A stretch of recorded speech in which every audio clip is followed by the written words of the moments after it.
brand new, where is it at? Flashback Mirrodin block. It's the whole block. So it's Mirrodin, then Darksteel, then Fifth Dawn, which is going to mix things up a little bit for us. First of all, let's pull up the price lists.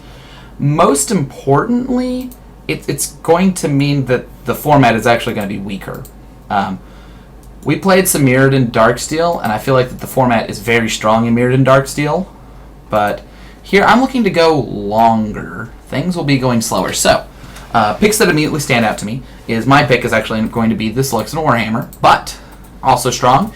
And in order, I think, is Spike Shot Goblin, Granite Shard, Bosch, Leadenmer. I'll also be happy to take a wheel on Nim Replica, Omega Mirror, Peter Golem. This whole pack's really good with the exception of Incite War and Tempest of Light. So let's kind of like... This is one of the weird things about older sets, is that the power level is like way high or way low. Some packs, there's like 1 or 2 pickable cards, and here is like most of these cards are very powerful. I think only the middle ground cards are like Omega Mirror, Steel Wall, and Turn to Dust. Peter Golem's a little bit pricey, but like Bosch is crazy. I'd be happy first pick it. Granite Shard, Luxon Warhammer are all really good, and Spike Shot Goblin are all like really, really good first picks. And then Leadenmer is not like super sad either. Okay, let's go on to our next pick.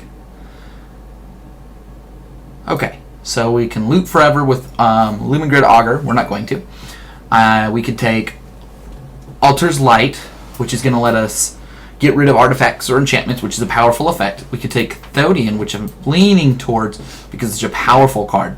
Now, the other thing is, this is a 5-color Sunburst set, so I think after I get a couple of 3-drops, I'm going to start really focusing on Myr. I think Altar's Light, Cathodian, and Leadenmer are very strong. I think Altar's Light is the most powerful overall card, but I'm not sure if I want to be in white. Mine primarily. The double white's a little bit tricky at times, and I think I'm going to be running a 4 or 3-color base. The decks are slower because Mirrodin is slower. So I'm going to try the Cathodian. It is big. That counts for a lot. Some of the creatures get pretty big in Fifth Dawn as well because Sunburst pumps them up. You can see 3/3s for 3 pretty commonly. But you have to have 3 different colors, and this kind of gives us an open-ended spot to be able to play a lot of colors. Okay. Now we gotta make some real picks. Seed of the Cyanide, which is a good artifact position. Thoughtcast, which is gonna draw cards. Goblin Replica, which is gonna kill artifacts. And Volshot Gauntlets. If you take a Gauntlets early, you can build a deck that plays around with Gauntlets well, with Vigilance creatures well, and I don't mind that. But I think I want my first Replica. It's a good creature. I'm likely to want to include red, and getting rid of other artifacts is just very powerful. Assuming that Thoughtcast, then the Gauntlets, and the Seed are gone when this comes back around, I don't mind Journey as much, because with the multicolors, getting more colors can be more powerful. Spell Bomb is playable, but not great. Annul is a great card in your board, out of your sideboard, or on your main board, depending on where you're feeling. If you're mainly black and have a lot of artifacts, you can play these weird black rares, but I'm not excited about them. Scythe of the Wretched. Okay, I'm not familiar with this. Whenever a creature dealt damage by this creature dies, return that creature to the battlefield under your control, attach Scythe of the Wretched to it. Okay. So you can just get creatures back. This is also +2/+2 for 4, which is a little pricey. We've got 2 Myr and a Terror. This must have been a really strong pack. And we also have Nuisance Engine. Wow. Okay, so cards I'm considering are Terror. I kind of just want to try Scythe of the Wretched. It's expensive. It's really expensive. But it's cool. But I could pick a Myr. A Myr's probably the right pick. A Myr or Terror is probably the right pick. But I'm going to pick this because it's cool and I want to try it out. Okay, so for me it's either Elf Replica or Tooth of Chiskora. We have a lot of artifacts, so I think I'm going to take the Tooth here. Having the first Tooth is fun. It is worth 3 mana. You can usually get a card out of it. And it makes combat very hard for your opponents. So I'm going to go ahead and prioritize having some good artifacts, because right now we just have a bunch of good artifacts. Let's sort this by converted mana cost. That doesn't help. we do have essentially 2 equipments, 2 creatures, and sort of a combat tricky thing. Okay, so I need to decide between Mer Retriever and Silver Mer. I kind of want Mer Retriever. I have artifacts I'd like to get back. Silver Mer is better by itself. I think I just want the Gravedigger effect. I really do need to be picking up some Mer, though. That make mana. None of these Mer make mana. Okay. Narok Familiar or Ancient Din is where I'm at. Ancient Din is powerful with artifacts. Narok Familiar is going to get us artifacts the more we run. I could... Ooh, golly, this is tough. Ancient Din and Narok Familiar are excellent picks. Ancient Din plays well with all the Artifact Matters cards, of which there's a lot. Whereas...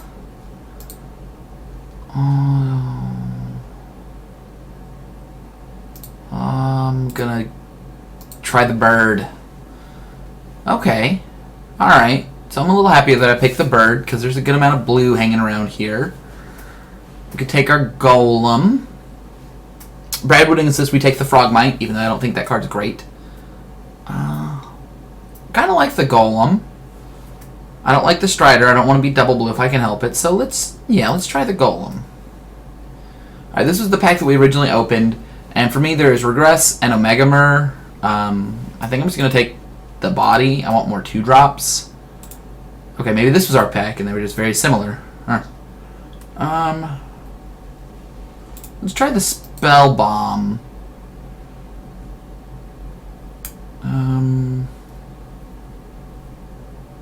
I don't think any of these cards are particularly playable, but we'll go put that in our sideboard. Okay.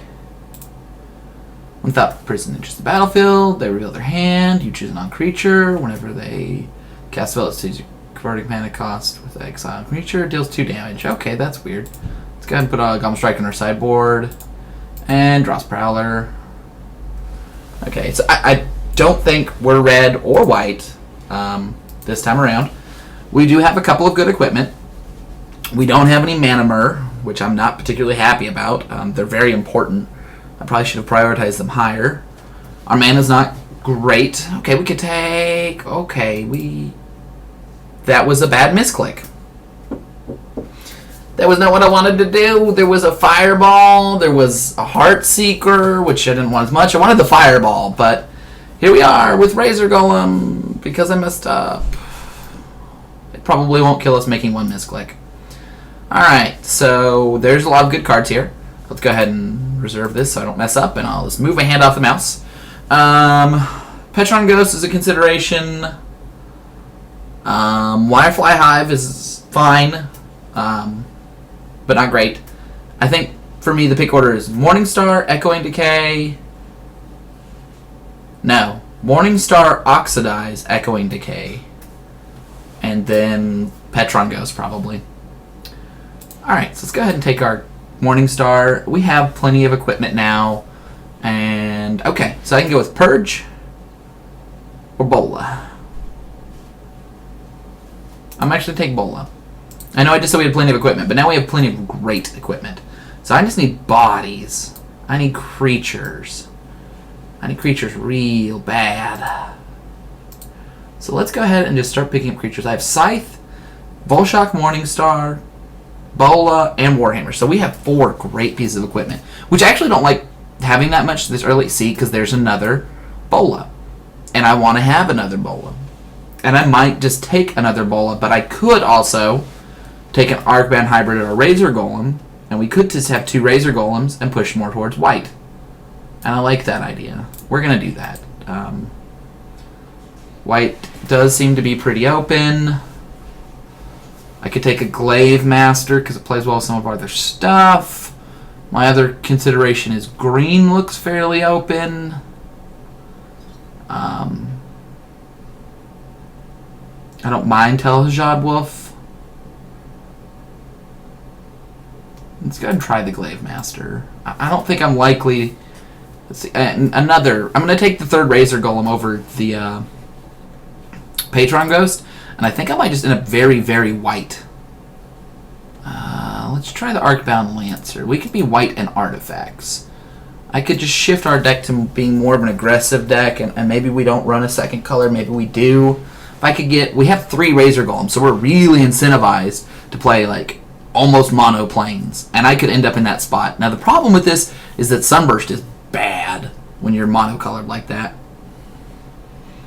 And it blocks you out of a lot of cards.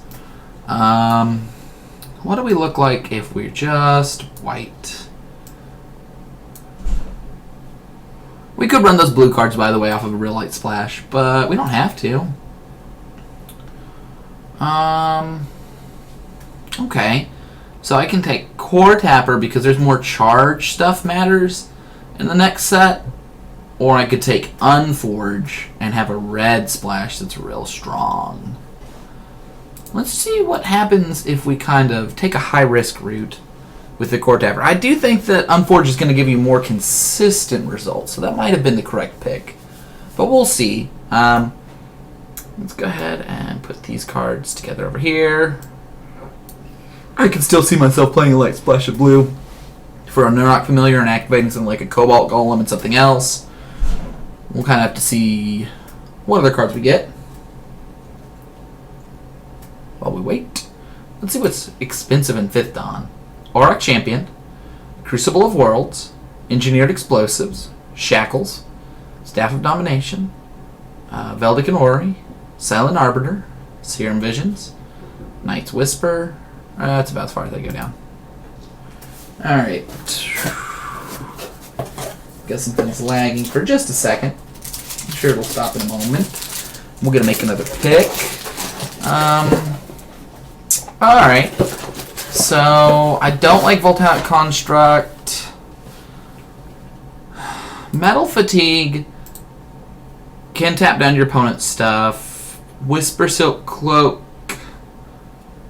can be good if your opponent has a lot of removal. Ritual of Restoration is not something I want to run. Gives us a lot of options, though. Let's try the Ritual Restoration from the board. Let's go ahead and take our Ghost to go in our mostly mono-white deck. Let's have a way to get rid of enchantments should we need to. I don't think we will. There's not too many enchantments that are great, but that was basically a free pick. And on that free pick, I should make the best decision I can. Alright, yeah, let's go ahead and put a Dragon Claw on the sideboard. Not that I'm going to use it, but when you have no good picks, pick the card that's worse for you to play against. If there are no cards for you that are bad for you to play against, then you can try doing stuff like picking cards that are good in Modern. I think Dragon Claw's only like a couple cents, but whatever. So I've got 18 cards. And I actually really like how this deck looks. Like, if you imagine these as 3-drops, this is what the deck looks like. Wow, green is really open. Let's go ahead and put Echoing Courage in our sideboard. And this is way down here is a 7-drop. Okay, the second Ritual of Restoration is probably too many, but that's alright. So, we've got 1, 2, 3, 4 powerful equipments. Alright, here we go. So things are a little tricky now. Alright. To target player. Okay, so Talajah Justice is a reason to go green.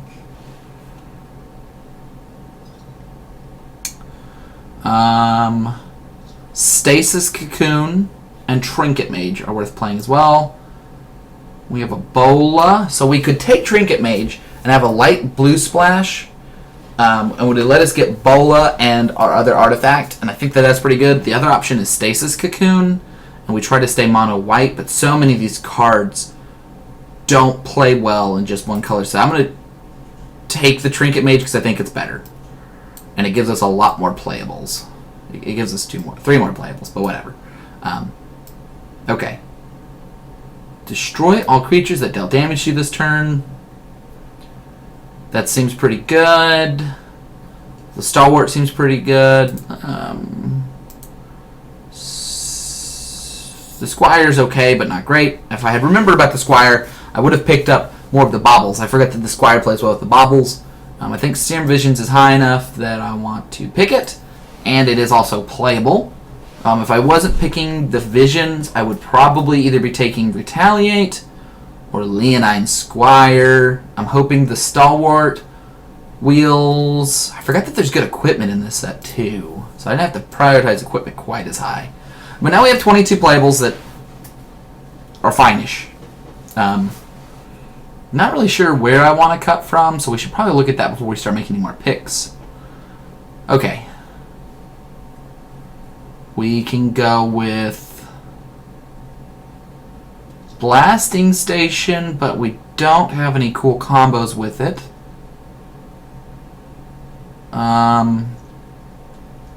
We're not playing Opaline Bracers because we're not 3-colored. We could take Condescend or Into Thin Air. Or Conjurer's Bauble. We could try our first Condescend. Okay, so there's more really good black cards that I don't want. Okay, so here we either have Leonine Squire or Relic Barrier. Relic Barrier does let us tap down a lot of creatures, and it does it for free, and they have to have non-artifact creatures. So I'm going to take my first Relic Barrier as a sort of weird removal. It's very strong against certain decks, and we can sideboard it out against the deck it's not so strong against. I'm not sure if we're going to play blue or not. We do have 4 blue cards I'm happy to play, but if we can be mono-white, we might be mono-white and just sideboard into blue. The only card I'm really attracted to is the Trinket Mage.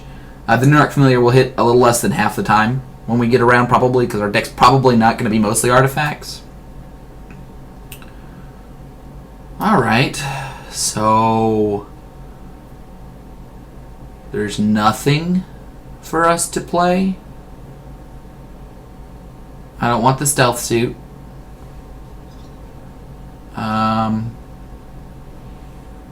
Don't particularly want the Baton or the Chant. I guess we could not play against the Ion Storm. It's kind of a hard card to play, but let's go put that over there. Maybe we'll do something with Core Tapper with it, because it's remove a charge counter. Yeah. Alright, so we have our Salvagers. We are rewarded for being white. Now we need to pick up some stuff that lets us... The Cyanide Centurion is a really big payoff for having artifact lands. I forgot about this card too. I will need to remember it when we come around back to it.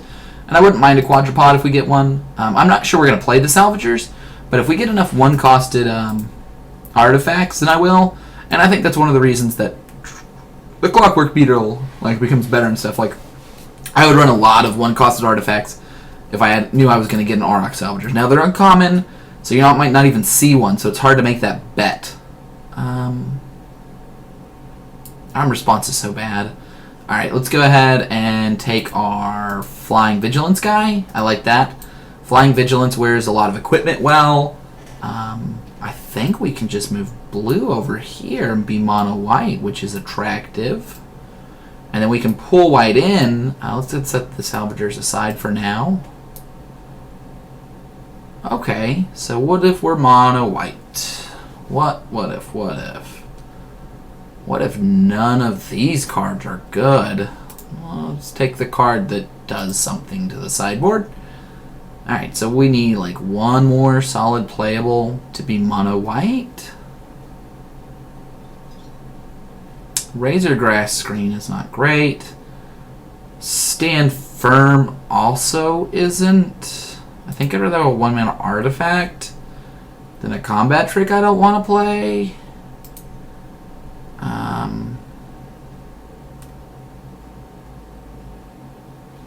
Does 2 toughness benefit me anywhere, particularly? I don't think it does. So let's take this into our sideboard in case we end up playing blue. Let's do that same pick again. Horned Helm is more playable than anything else there. Okay, Filled with Fright.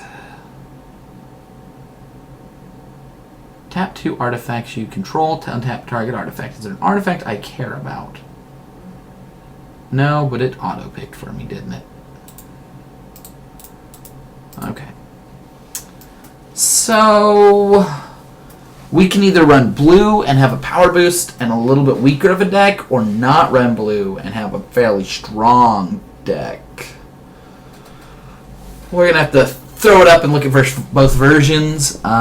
I get the Rituals of Restorations. Like, those do count for a lot. We'll look at the blue-white and the mono-white version. It is odd being mono-white, but we do have 3 Razor Golems. And a turn 3, 3/4 Vigilance in this format with our turn 3 Cathodian means we'll have a lot of early pressure. So, let's look at the mono-white version. We may or may not just run that artifact creature. We will run the Salvagers. I think we run 17 lands. We just have this at the high end. Okay, how does this deck look? This deck.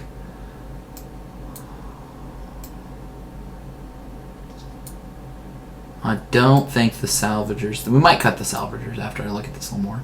Do we have any combos with Core Tapper? At all. They're just charge counters. We have nothing that uses charge counters. So that means Core Tapper is strict downgrade from a 1/1 for 1. In which case we can bring in the Beetle and the Mind Servant. They wear equipment well, and they can be got back by Auric Salvagers if we end up playing the Salvagers. Alright, Goblin Replica is fine as a 3-mana 2/2, and I might run 1 Mountain, but I'm actually not sure if I like the single Mountain, just because of how bad it is if you draw it instead of a Plains and you want to turn 3 at one of the white creatures. So we only have 15 creatures here, so I probably don't want to cut a creature. I've got one. Got one. How much equipment do I have that's real good? Oh, there we go. Alright, so I got 2 things to get artifacts back. Artifacts I would like to get back are equipment and Razor Golems, which is not much. So they're not great. I would make a cut here. Well, these are 3 drops. 3 drops. So my deck is pretty lean, which I enjoy, but the equipment will take up some amount of mana as well, which, you know, is fine.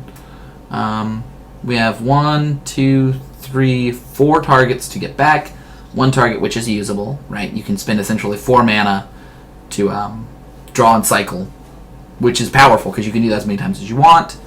We've got the Relic Barrier as a sort of removal, but I think that's our only real removal, and it only stops artifact creatures. We've got 1 flyer, 2 flyers, which is kind of low for this. 1 possible first strike creature, 1 always first strike creature. Being able to Ritual of Restoration the Lancer's nice, so that's good. So I don't mind that version, but what do we get when we get blue? Let's talk about the blue cards I would consider running. Trinket Mage. Artifact creatures you control get flying, that's fine. And Serum Visions. So we get 5 pretty good blue cards. Like, that's the big argument for running blue. The downside is our Razor Golems become much worse. They go from 3 drops to 4 or 5 drops. And that is a significant difference. Like, we have 3 Razor Golems. It's not like I have 1 Razor Golem. And the amount of blue I have to run lets me have Not Familiar, which probably gets me a card a third or half the time, which is good. Trinket Mage, which lets me get out the Bola, which is very powerful. I think that's all it really gives us, though. I think I'm just going to run the mono-white version. It's interesting to end up mono-white. One other thing is, if it turns out that Scythe of the Wretched is not what we really need, I'll be willing to play Horned Helm or something. I also don't mind putting Razor Grass Screen if we need it. I kind of want to make a cut. It's probably a Ritual. Just cut 1 Ritual, run 17 lands. Cut no Rituals, run 16 lands.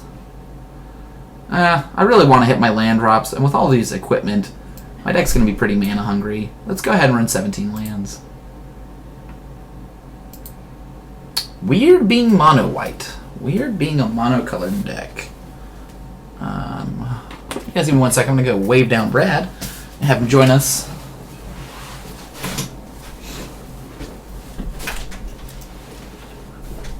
Brad. Can you join us? No, we haven't started. We just finished the draft. Oh. I'll be in there in a minute or two. Alright. You got your haircut. Yep. That's what I'm like. Alright, I finished checking in with Brad. He'll be in here in a minute to join us. Let's talk about sideboarding. Alright, so color-wise, I don't see anything that makes me want to have a sideboard color other than maybe blue. I don't think black's good enough. There's really only 2 cards, Dross Prowler and Lose Hope, and neither of those are good enough to board another color in for. Red could be if we had more ways to do Ion Storm. It's a powerful card with a core tapper, but we would either need like more sources for it to be good. If I had more ways to use it, I really do like Ion Storm. It can win you a game very quickly, but I don't think it's doing enough here. I don't think Armor Response is good enough. It does damage to target attacking creatures with equipment I control. I'm not normally going to have more than 1 or 2. 3 mana to do 1 damage is really underwhelming. I don't think Armor Response is ever really that playable. Like, how many equipment can you run in even a constructed deck? And it's not that many. You can't have like 10 equipment. That would be really, really bad a lot of the time. I think Echoing Calm and Ritual of Restoration and Horned Claw, I think these are the sideboardable in cards. And maybe blue if you just want to go blue. Alright, so we've got 15 creatures, 3 of which are 1-drops. 1, 2, 3, 4. 4 2-drops. And then 1, 2, 3, 4, 5, 6 3-drops, which is a good amount. And then a 4 and a 7. And the 7 is just fine as the top end. I would prefer, if I could have another Razor Golem, I obviously would. RX Salvagers and the equipment will add plenty of ways to use our mana. Let's go ahead and postpone that for 8 hours. And but the Lancer is fine. And if you get a Ritual Restoration, you get a 4/4 twice, you get the Strike twice, all that kind of stuff's kind of cool. But it's not particularly noteworthy either. All right. So did we get anything worth quite a bit? We did get the Serum Visions, which is okay. And we did, I think, get the Condescend, which is alright. But most of the value in this set is in Auroch Champion, Crucibles, and Engineered Explosives, which is all fine as well. So as you guys saw the cards, like if you go down sort of the list of commons, Sunburst is powerful, which means in Mirrodin, picking up the mirror is a lot better. I think when we do our next draft, if we do more than one, we only do 1 or 2 of these. Depends on how much I like them or not. This looks like a 1-drop, a 4-drop. Let's mulligan this. This is not very good. This is better. This is great. I got 2 cards I can play.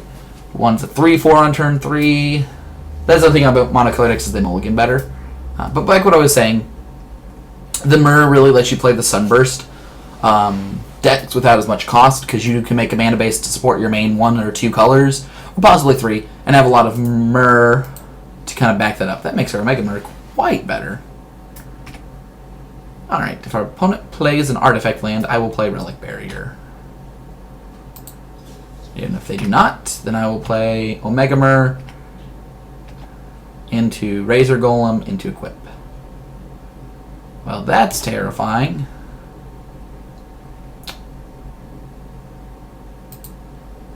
Yeah, it's sort of have the Mega Mirror. We'll save the Glaive Master for when we can play and equip it. And it'll become a 4 for First Strike. 4/4 First Strike is pretty terrifying. Okay, our opponent's stuck on mana. So let's go ahead and attack. The opponent won't block because Veldican Engineer is very valuable. And we will play our first Razor Golem. They'll counter it.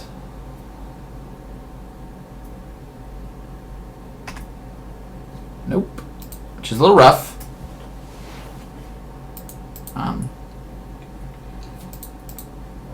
But we're not really going to play around Condescend. Because next turn we're going to play our second Razor Golem. But that did buy them a lot of time. We could have tried to play around Condescend by playing an equipment. Maybe I'll do that next time. If I see a second Condescend, I might like play 2 drops over other stuff, but probably not. Yeah.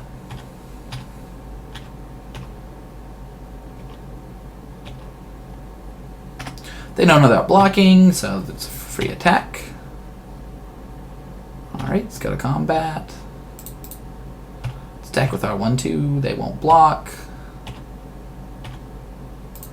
We'll drop our second Razor Golem and prevent them having good attacks. Now we're hoping to get some lands because we do need some amount of lands with all of these creatures we have out.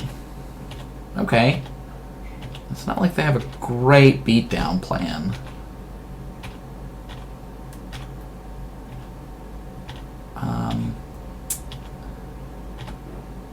If we draw a land, I might just ritual for the Razor Golem. Okay, we did not, so let's go ahead and attack for 4.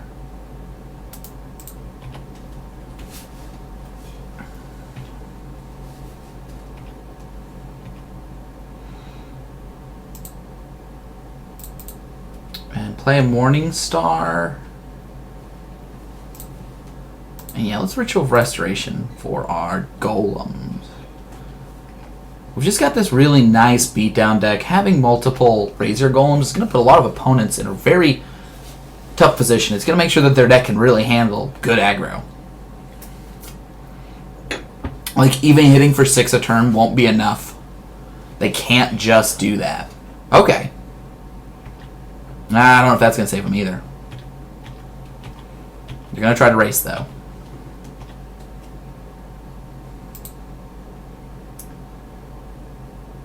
So this costs 2.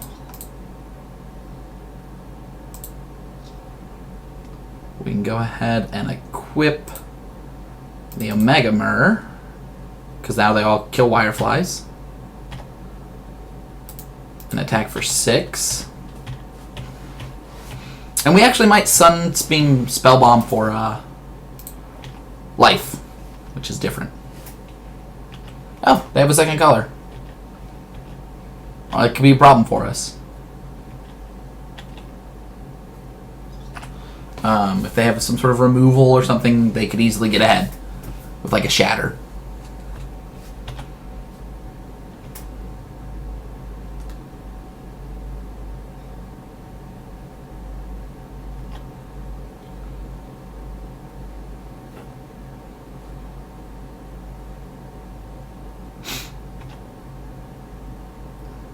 Alright.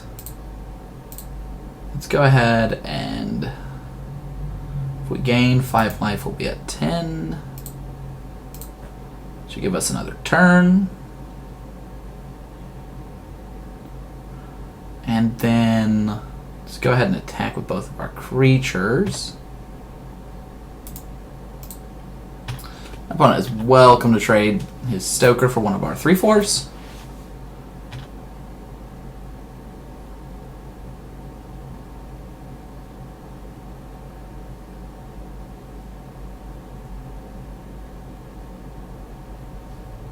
Alright, and they know they're losing the race, so now they're trying to play defensively.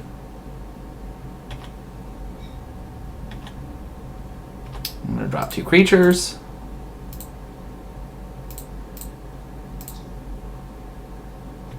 We could have Spellbombed post-combat, but I actually wanted them to block more. Because they could have still blocked enough. And I'd rather than not play some sort of 6-drop.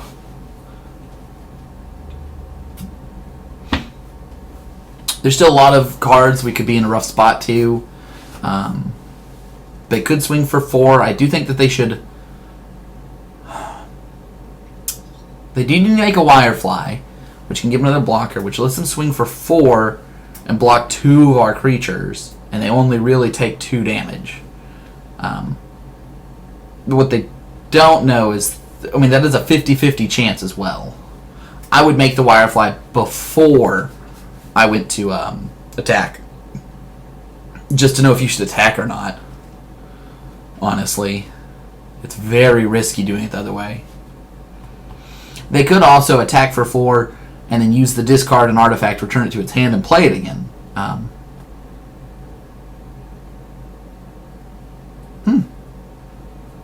That's interesting.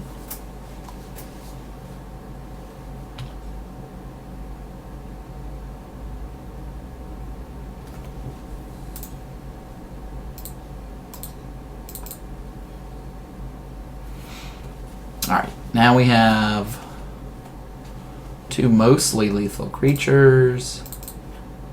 We'll go ahead and drop the Relic Barrier in case they try to make a Wirefly. And we'll attack with everything.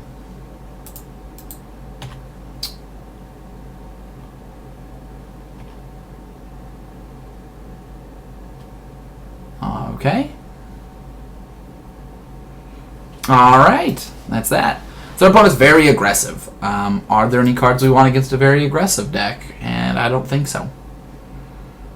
I mean, they had flying creatures. I didn't even see any ground creatures. I think we'll run it back. I was happy with the performance of the 3/4s. I could see mulling in this hand, but it seems real reasonable. We've got a turn 1 play, turn 2 play. One of those plays trades with his flyers. Goblin Replica is the kind of card that people like to play around because it's powerful.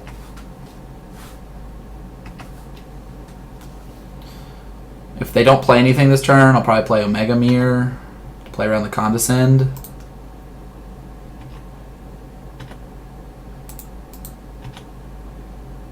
Because I'd rather condescend my Omega Mirror than anything else.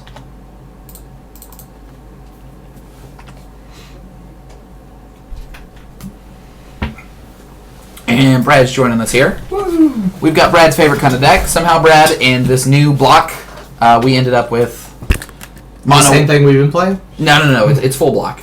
Oh. We ended up with mono white, and I have 3 of the 3/4 Vigilance guys. Oh, so man. they cost 3. So this is just a pure beatdown deck, which I did not think we'd end up in because of the diversity of the format. That's so wild. Yep. So you're not playing red at all? No. We could splash blue. There are some good blue cards, but I just opted to go with pure white just because of the 3/4s, right? They always cost 3, which is obscenely powerful. I'm going to go ahead and play Petron Ghost over the other card here because he had multiple of these in a Bone Splinter, and they got really close to racing us. We're running the only thing we're running that's kind of cool is we're running the Spell Bomb with the cards that with the creature that I'll go ahead and trade here. Why would you trade it? What? Because his creatures are better than mine. Yeah, see, that would be a great trade for me. Alright, so go ahead and play this. For 2? Nice. For 2. Well, he's 2, yeah. We don't have any attack, so let's go ahead and play this for 2. He won't counter, because he can't. Well, that means you can't play your tap target artifact. Nope, but I can play a Mega Mirror. Can you just counter that? That's a trade down, so no. Okay. Excellent point. Yeah, so I'm in a great spot.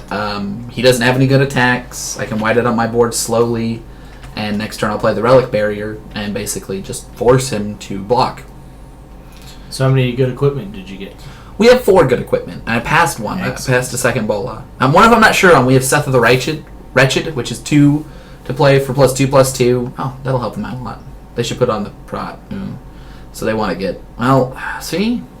Now they're in a rough spot. They really set themselves up not to be in a good place.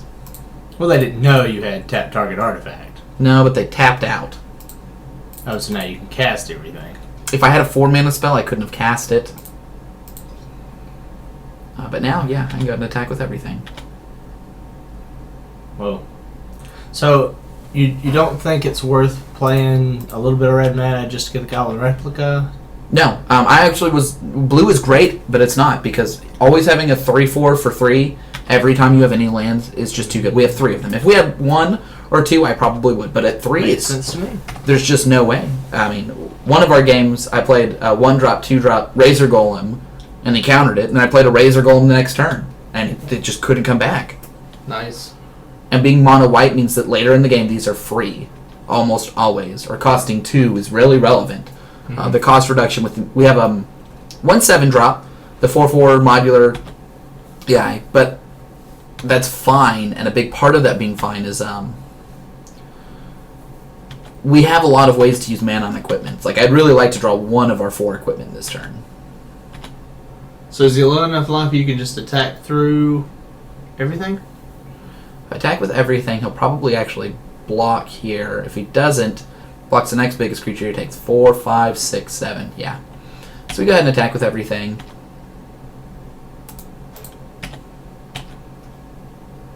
We can also sacrifice Petron Ghost to save something if I want to.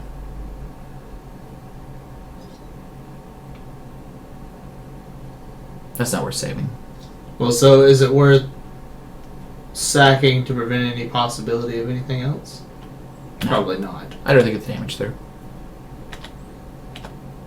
We're also running Clockwork Beetle, not because it's good, but because we have the 4-mana card that gets back creatures, so we can play Clockwork Beetle more than once. Huh. I was back and forth on that. I could see myself cutting it very easily, but we have a couple equipment to go with it too. I think it's one of our least impactful cards, but by running mono white, we do give up a little bit of overall card quality. So, at the end of the turn, you tap his artifact down and you proceed to kill him. Probably. He's going to have a powerful card to come back from that, and he's going to have a string of powerful cards, in fact. We can play... He says, oh, look, one more land. Usually how it goes. We'll give him the sorry, bud. GG. Alright, that's our first match. We are Lean, Mean, White Machine. That doesn't sound good. No, let's not say that. So, okay, so if you end up with multiple of the Affinity for Lands card, with the exception of the green one, which doesn't play as well because you have to have 4 lands to get your 5/4, which is fine. The other ones cost 5 and 6, and they're very powerful.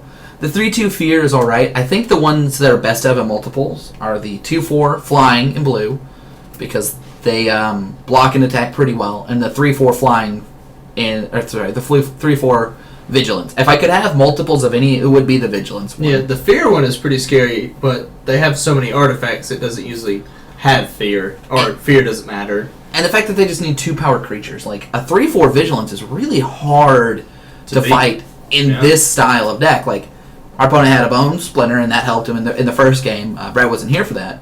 But I played, I curved out, played the 3/4 for 3, they countered it, played a 3/4 for 3 the next turn, and then I drew a land, and I pulled it out of my graveyard with the 1-mana spell and played another one. It was 3/4 for 3, 3/4 for 3, 3/4 for 3. Like, that's... Even in current standard, where creatures are better, if someone just plays 3 3/4s for 3 in a row, you're just not going to win that game. That's true. And so you'll notice no one else is done. That's the kind of deck this is. It's speedy. Let's talk a little bit about 5th Dawn. So something I was pointing out to everyone is that 5th Dawn is Sunburst, which is multicolored. But you don't want to build a 5-color deck usually, because that's kind of a bad idea. You're going to be 2, maybe 3 colors, because there's not a ton of mana fixing outside of a couple green cards, which go up a little bit. But there's the Myr, and the Myr can make your Sunburst cards a little better. Oh, I wanted to scroll down. Anyway, so this set seems to have a lot more distributed price, like... Compared to Darksteel? Yeah. Oh, actually... Darksteel's just worthless. You can see the online amount values right here. 68, 62... 106. I think this is just staying high because it hasn't dropped. Oh, because it'll drop after this next week. Well, so Darksteel actually had 2 weeks. Mirrodin had 4 weeks, 3 weeks. Here's the other thing: is the price is already bouncing back for Mirrodin because there's less and less. Like, people that wanted to get them already got them. So we probably should pick up Arcbound Ravagers. Yeah. We should look at the price on those. They're $10 right now. What were they before? They didn't really move very much. I don't think this is affecting prices that much. In fact, it looks like they're on an uptrend. That is weird. I assumed that they would go down. So what might have happened is when they released it, when they talked about the release for it, people started selling, thinking they were going to go down a lot, and people aren't playing this as much as people had thought. I don't know if these are significantly affecting prices, like 73-cent change, 37-cent change. This is probably the bounce back from what already had happened. So this might not actually be the time to buy these cards. Wow, that's unfortunate. But if you look at the overall trend there, it seems to be going down by a few bucks.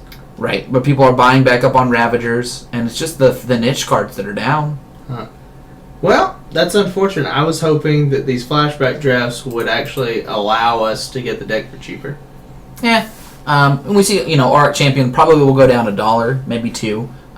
This one is nice that it's over a lot of stuff. In blue, we picked up a Condescend and a Serum Visions. They seem like fine picks, and I was considering running blue at the time.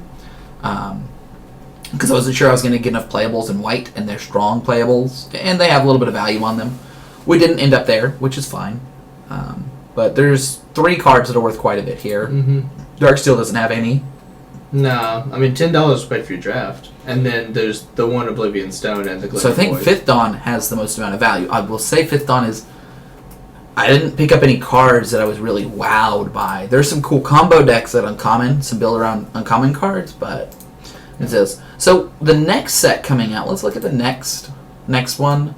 We will play probably another one, maybe 2 Mirrodin blocks, depending on how we like them. I would rather play Mirrodin block, I think, than the next set, because isn't the next set Kamigawa?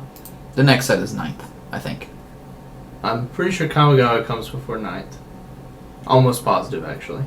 We can give it a check. But I could be wrong. What was it? Wizards Flashback Draft. There's no thing for this. Okay. Year of Modern Flashbacks. Okay, let's take a peek at this and make sure we're on the right track. Brad could be right because the older things are a little bit weird. Okay, we're on a break for Oath. Oh, okay. So I didn't remember the giant break there. Okay, so we will be playing Oath for a bunch. Almost 1 month break. No, it's actually only about 15 days or something, 20 days. Yeah. So it's probably 21 days. Okay, so we'll look at Kamigawa. You're right. Kamigawa is actually, I think, one that you would like. It's very combat oriented. I don't know if you played Kamigawa. Well, so I played starting in 9th, and First of all, the value is very good in this set. It goes down pretty far. that's good. So triple Kamigawa, we have Soul, whatever the Soul ability Soul is. Shift? Soul Shift. We have Bushido. And those are the 2 important mechanics. And then, are there any other? There's also Splice and Arcane, right? Those are the 3 yes. tops of mechanics. And then there's flip cards, right? This is the first time they planted. Yeah, but those don't matter. Splice is a minor mechanic that you normally can't do. I'm trying to figure out if the mill card is here. Because if you can do the mill card, you can do that. Because there's Glacial Ray, which is a card you can pick up to play Splice. And I think that there's the... what is the Dampen Thought? So you can actually play a combo deck in here. You can play blue-red. It was in Modern Masters. It's more powerful in Modern Masters because it's a denser, less pool. But, I mean, the deck is the same. If you can pick up Dampen Thoughts and be the Dampen Thought deck, you can just kill people very quickly. But if you don't want to do that, there's a really, really, really grindy deck in the Soul Shift deck where you just keep going through over and over. Creatures and creatures and creatures and creatures. And they're all a little bit expensive and they're all a little bit bad, but you have a ton of card advantage. And then there's Bushido. And just 1 or 2 combat tricks can really set you up to be very good at attacking and blocking over and over and over. So a lot of these cards we'll just pick based on value, but a lot of these cards are actually very powerful in draft anyway, like Sensei's Dividing Top. Kiki-Jiki will probably win a lot of games. Through the Breach probably won't win a lot of games. If I went down the list, I would play Knight of Souls Betrayal. You have to build a deck around it. We'd probably play the first Through the Breach, right? No, probably not. It's just not good. I guess we'd have to have something. Kiki-Jiki, you have to get it in the early part because you have to have a big red commitment. It is powerful, but it's also like triple red. Mm-hmm. Azusa's not really worth playing. No, we just take these because they're worth half the draft. Gift's not worth playing. Forbidden Orchard's not worth playing. What's The lands the are. castle? It prevents 2 damage. It's probably the best of them. Oh, that is one. Sensei's Dividing Top is fine, but not great. I'm surprised the Glimpse of Nature is worth as much as it is expanded modern. It's played in Legacy Elves. That's okay. Ghost of Prison's very powerful. very powerful. But I wouldn't pick that based on the cost. I'd pick that on based on the power. Yeah, I wouldn't pick. So you'll notice that some of the things that aren't worth any money are actually completely broken in draft. I guess my favorite example is like 2 cents, I think it was. If you scroll down a lot. You talking about Yuo? She's not broken. No, the one that makes 1/1 spirits. I don't think that's in this set. I think it's in one of the next sets. You're talking about... Pretty sure it's in this set. I just can't think of the name of it right now, and you're scrolling way too fast for me to read. Oh, it's Maloko, the Cloud Mirror. Yeah. The Clouded Mirror is unbelievably broken in every format, probably. Yeah, it's a really, really strong card. Basically, the only way to get around it is to play sweepers, and there's, I don't think, too many good ones here. Yeah, I mean, you're not going to outrace me bouncing a land to my hand, playing it again, and getting a 1/1. So one of the abilities was the Moonfolk's ability, which is returning a land to your hand for an effect. I was never too big on this because it eventually, like, it costs mana, and you're turning lands, and they're like hard effects. You can do it once near the end of the game. It starts like building these small advantages because you can do it every turn. But in the middle and beginning of the game, it costs you quite a bit to use them. I mean, aside from the busted 1-mana ability on Maloko, I don't think any of them are overpowered. However, I will definitely check around on the internet, because I didn't draft this set, obviously, and just see if any of them are way more powerful than they look. We'll see. Okay, here we got Sorotami Mirror Guard, which is 3 and a blue, so 4 for a 3/1 flying. 4 for a 3/1 flying is a card you just play. Yeah, so it doesn't matter if it has that other ability. And that ability's good, but it's weird that it's targeted you with power 2 or less. Like, that card doesn't have power 2 or less. That card can't even interact with itself, No. which is odd. Let's go with some other ones. The Cloud Skater is 1 and a blue for 1/1 flying. I'm not excited about that, but the ability is very good. Late in the game, You can switch those lands into cards. And that's powerful. Or other cards into cards. But you can't go crazy with it, right? Because you do have to have your land drops back, and you do have to have enough mana to play stuff. Whoa. Return 3 lands. I'm not familiar with this one. See, this is probably where we're coming into the point where it's just not good enough, because 4 for a 2/1 flying is fine, but 3 lands in my hand to bounce something, I might run the first one. But well, so it's a 2/1 flyer for 4. That's a little bit below, but flyers may be important in the format. It's hard to really know, never having drafted. So a lot of these look pretty good. I think that the weird part about the Sorotami is that you can't use all of their abilities. Like, their abilities are bad together. Like, that's yeah. a theme. The more you get, the worse they are. The much worse they are. Well, or I guess you just get to choose the best one every time you need one, right? Yeah, having the selection's okay, but Now, it's just, so what about Godo? Not worth anything. Probably very powerful. Godo's okay. You have to get 'Cause this equipment is- that matters. Yeah, so this is a set with pretty good equipment in it, isn't it?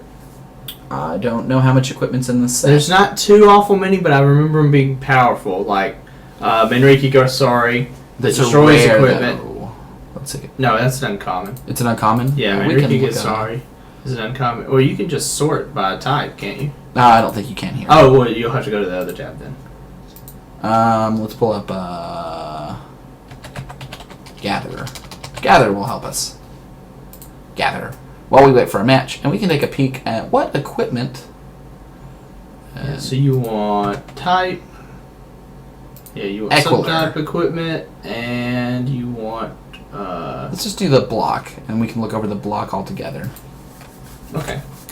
Because I can tell the different. Ah. Well, you can tell the different steps by just by their symbol. visual spoiler. Yeah. Display, visual spoiler. Alright, and this is theirs right here. All right, so that one's a rare. Wait, let me make sure I'm not wrong. What? On the symbol. Yeah. Okay, so we have a rare, which, let's not look at the rares. Let's look at the uncommon. Let's see. Champions, Betrayers is the throwing star looking thing, and Saviors is the little building, House, right? yeah. So we have Manriki Garsari's in the wrong.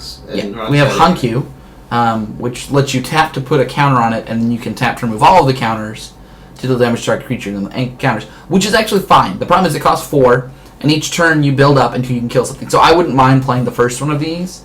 Let's see, what other uncommon equipment? So Nodachi. There aren't too many good uncommon ones. Nodachi's good. Nodachi's good. It's a little pricey, but it's powerful.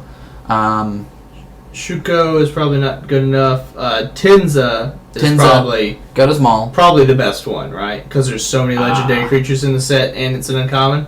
I think I'd pick Nodachi over Tenza's, unless I had Godo specifically. Well, so it's any legendary creature gets pluses, right?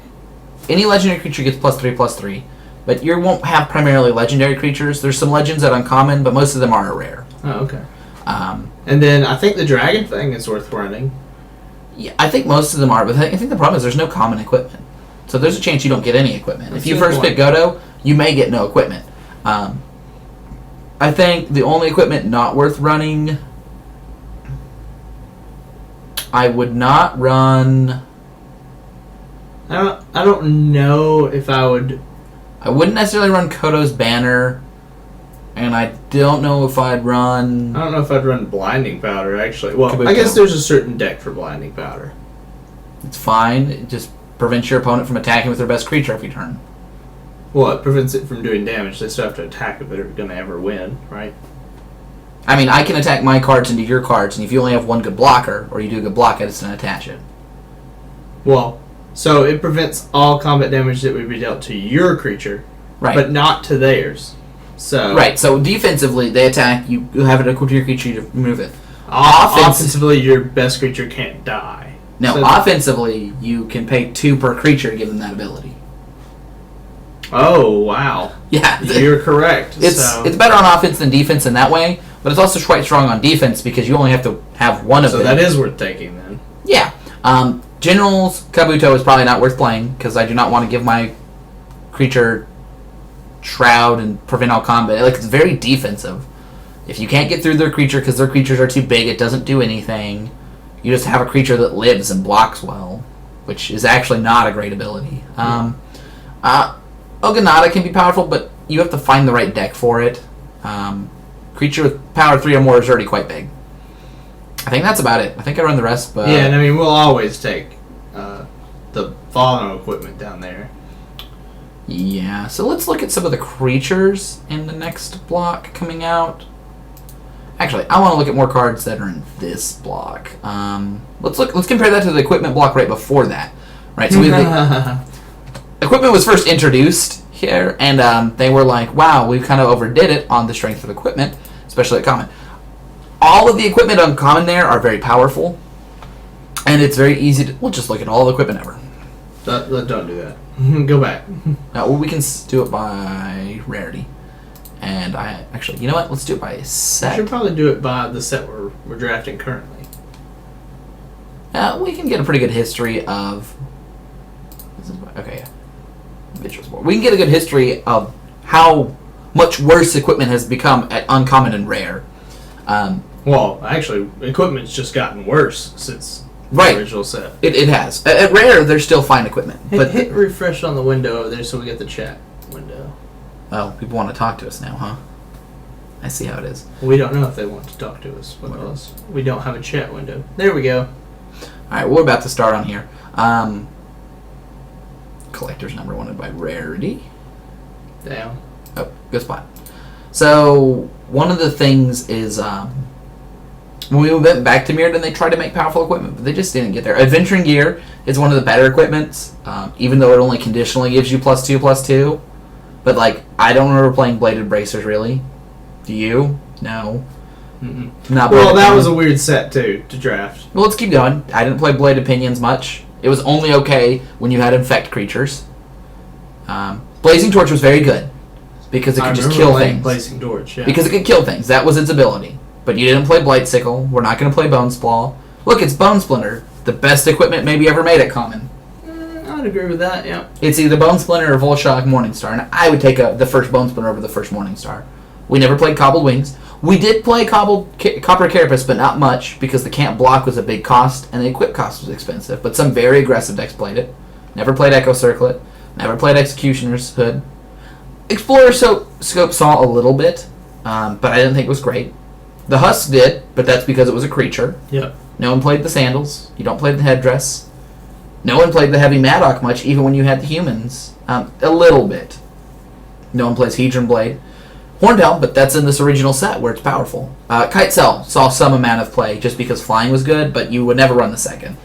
Bola, which was originally put in Darksteel, is extremely overpowered, and I don't think apparently never been reprinted either. No, the Hover Cell is kind of the inverse of Kite Cell, but you can see it costs one more for one more power. I think that the Kite Cell is better than the Hover Cell. That's the rare ones where it got better. The Stealth Salute I don't play a lot. I don't consider it great. Opalon Braces are great. We passed one because we were monocolored, but if you're 3-colored plus, you can +3/+3 for 2 equip, which is good.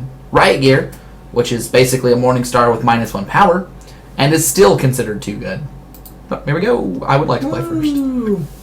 I'm gonna have to mulligan this. One land, that's unfortunate. Yeah. Okay. All land, also unfortunate. There we go. Well, it's not great, but it's... Nope. We're mulliganing it one more time. We're keeping this. Okay. And Probably put it on top. we're going first. We gotta put that on the bottom. We have to hit lines. No. We do need creatures too. We're just gonna try. I wouldn't have mulliganed that last. There's nothing in it. There's a bunch of 1/1s. I mean, I had another mana, but we didn't have any effective cards. I'm not going to win with just some 1/1s, right? That's true. We might lose the first round. I mean, or this first game. I mean, we might pull it out. We've got a Morning Star on 3, if nothing else. So it's not the worst. Don't forget to attack for 1. Every point of damage counts when you have no cards left. Yep. And, you know, an early assault is our best chance. If we hit a plains next turn and drop the Cathodian, it's great. If we don't, see, look, our opponent's playing stuff and not doing anything else, giving us the opportunity to get back into the game. Alright, so plains, Cathodian attack. Yeah. Then we just hope they don't counter this creature. And if they don't, we're in a good spot. It's not terrible if they do. I mean, we do get to attach the Morning Star. And Right, and now we have 2 3/3s. We have they're on turn 3. We're on our turn 4, we have 2 3/3s. And that's just how strong things like Morning Star. We only have 3 cards, 2 of which are fine. And if they play something amazing, we can actually have 1 5/5. So, yeah. If we draw a land, we can have a 5/5 and shuffle a library. oh, well, that doesn't really matter too much, but... I mean, it could have if we put this at the bottom, we could shuffle it back in there and make it more likely to draw the Cathodian. Nope. So our opponent is probably thinking, wow, these guys are really lucky. And we are. Awesome. We picked up one of these, by the way. They're good. But now we get a swing with 2 3/3s. Or you could play a Razor Golem and swing a 1/3/3.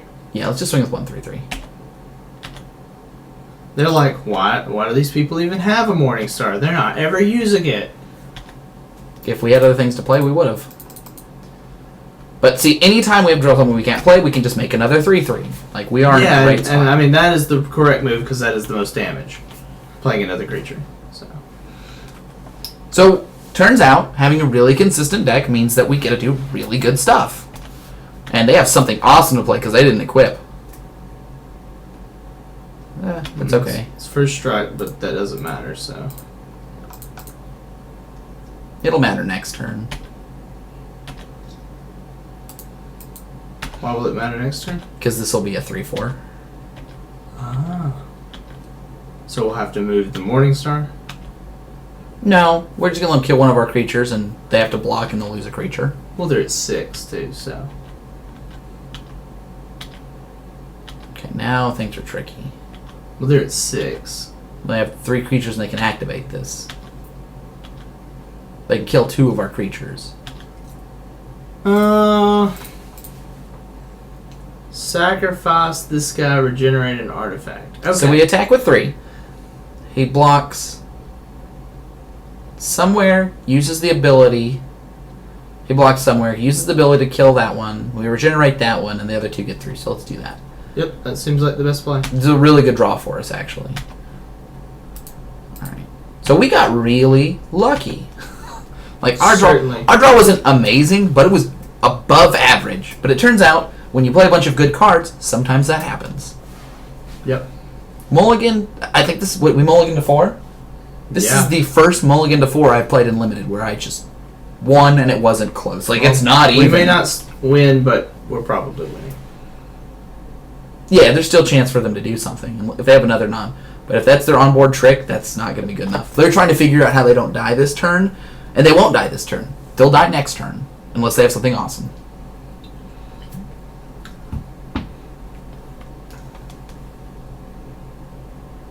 Okay.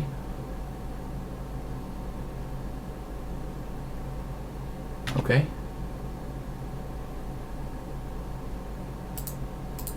What are you? Oh, okay. Is it from combat? Okay. They're That good. was a very good block on their part. They blocked correctly, so I thought they would. I gotta put equipment on there. So if you attack now, they go down to 3 and we lose 1 or creature. you can move the Morning Star, and they have to double block, and one of their creatures dies. Right, but then they'll have a... Modular doesn't work. Oh, that's not equipment. Yeah, good point. I would not equip the Affinity for Plains guy. I would equip the Cathodian. Because if you attack with the Affinity for Plains guy and the Cathodian, they'll either double block the Cathodian and kill it, or they'll double block the Razor Golem and take 5, which is a really bad play. So actually, you should attack with everything. Yeah, I was going to attack with everything. They don't have the option not to block. So they should... They have to double block the Cathodian at this point, right? Or they die. They can single block 2 creatures. That's really risky. Alright, play another creature and... Yeah. I guess it's what they felt like was the best out. I don't know. I really don't know.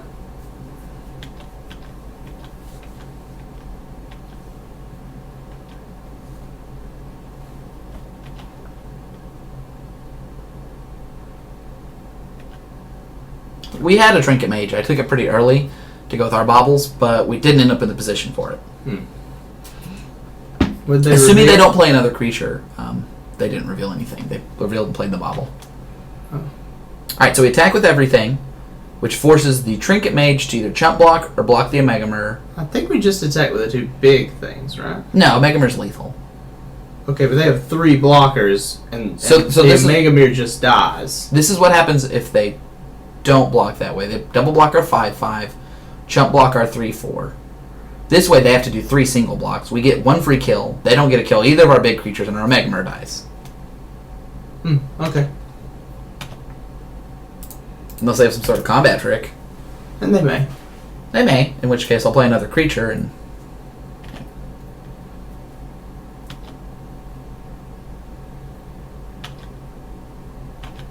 Do you think trading 1 for 1 is a good idea with them? Getting a free block and then... Because, I mean, Yeah. the next turn it's the same thing. Like, we give them a free creature. Oh, no. Well, they have to play a creature Yeah. next turn. Do Okay. so you think we should just say back a creature? And have- No, because double blocks are bad. So, yeah. That was the correct play. Do we want to move the Morning Star? There's no point in moving the Morning Star. Have a 3/3 and a 4/4? But I guess it doesn't really matter. We're not blocking. I mean, they're not attacking. So, we're not blocking.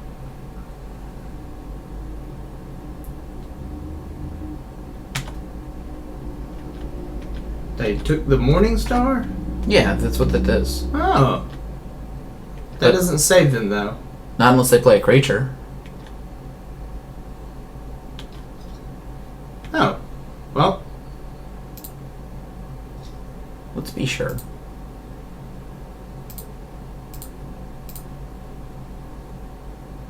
Behold the bola! This way we don't lose to a combat trick.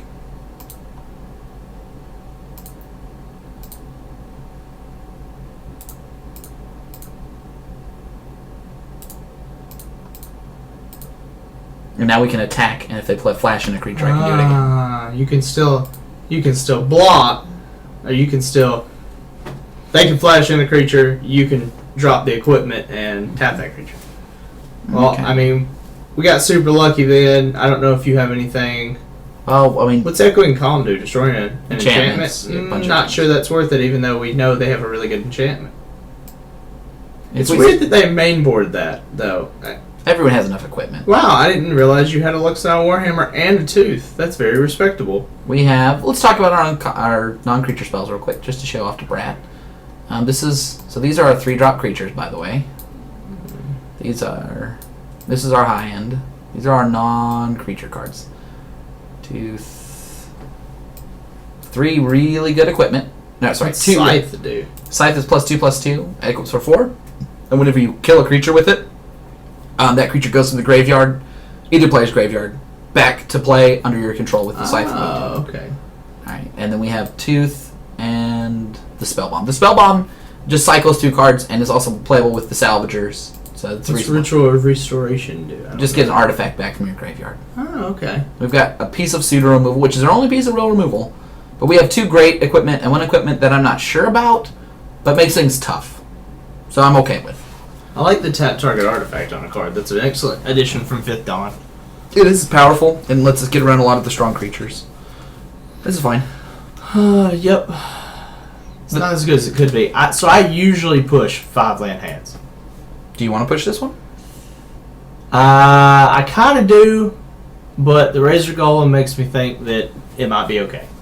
Yeah, and we have a card that can significantly slow down opponent. You're right, we could mulligan to a better hand, and we do have 3 Razor Golems, which I think is a argument for... Whew. Yeah, that's another reason I like to push 5 landers, because drawing a land really hurts. Yeah, we do need to hit some creatures soon. However... I mean, I'll accept another Razor Golem. A Razor Golem into Razor Golem basically puts us at fine.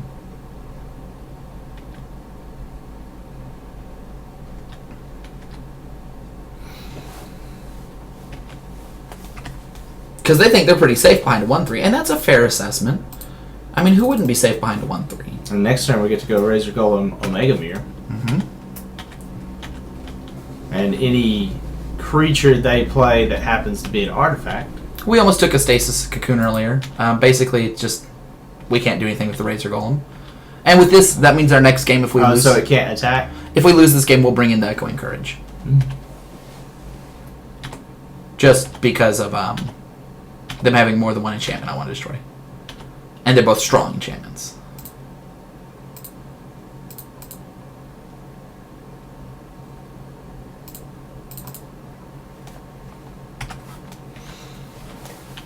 So our opponent probably thinks we're really lucky with all of these Razor Golems.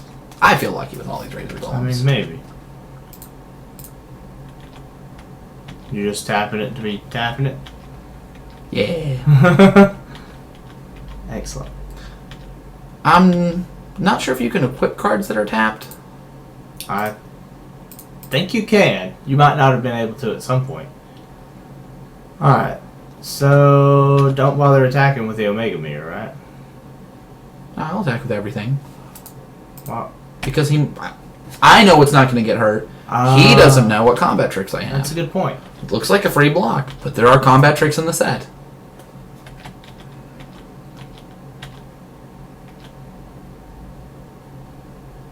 Okay. They're not in a great spot if they're just equipping things to this. Yep. Like, if they didn't have that Stasis Cocoon, they would be almost just way, way behind. Yep. Well, have we not drawn nothing but lands? No, we've drawn 1 Omega Mirror. We drew 2 Omega Mirrors 2 Omega and a Mirror. Razor Golem. We kept Razor Golem Reliquary. This has been a good draw man. for us.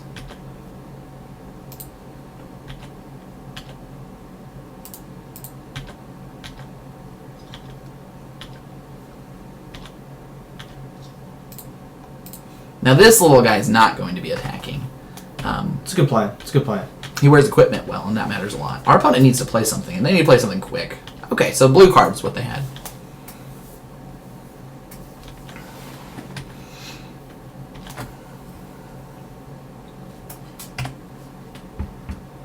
That's fine.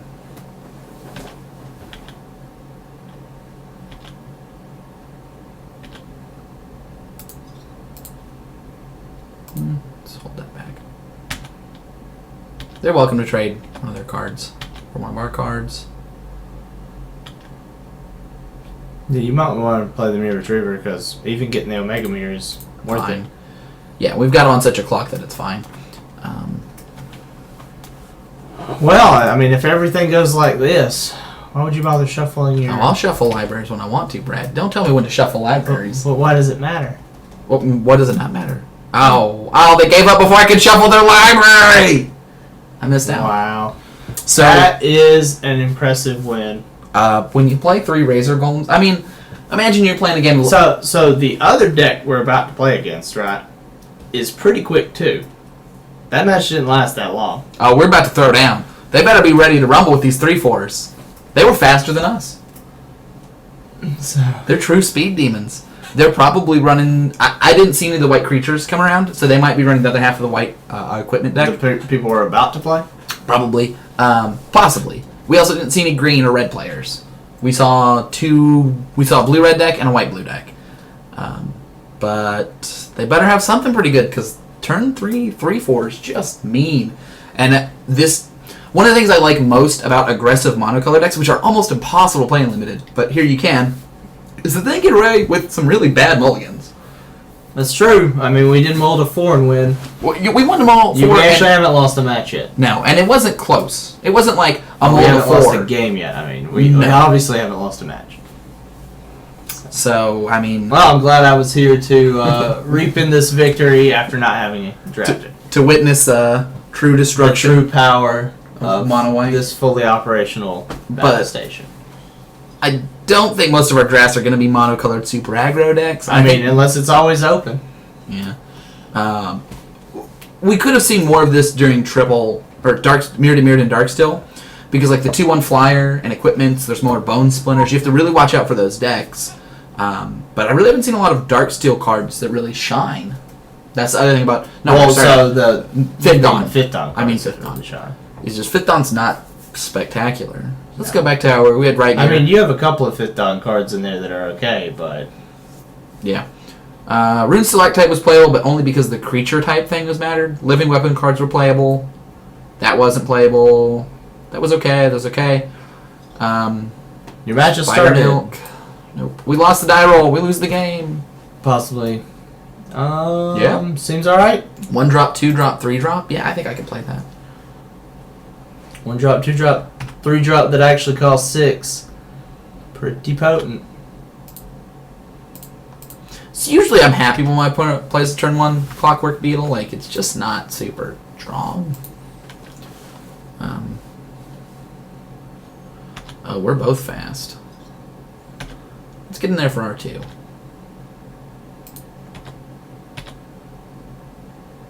I mean, our opponent obviously not going to block.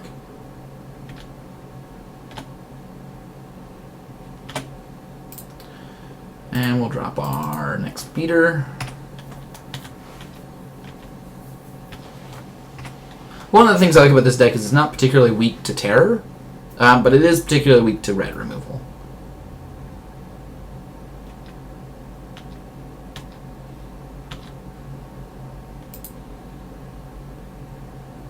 No, I don't think I would attack.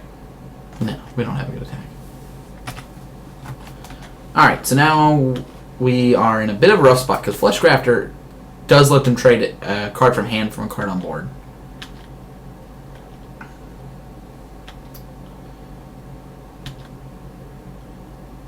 I'm attacking.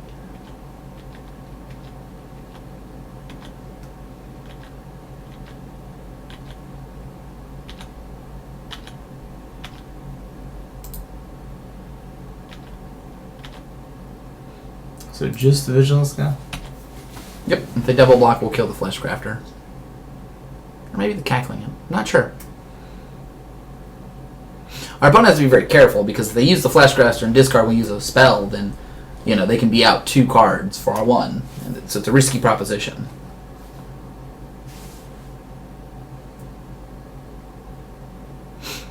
And they obviously don't have something easy to get rid of, or they would have.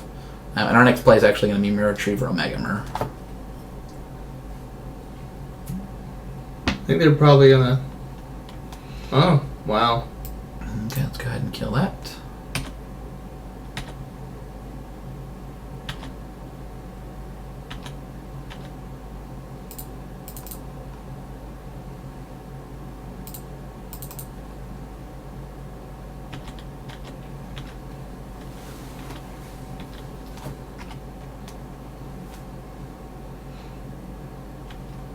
Now they're in a rough spot again. They can attack with the Grim Callblats, and that's fine. But it doesn't really get them far ahead by pumping.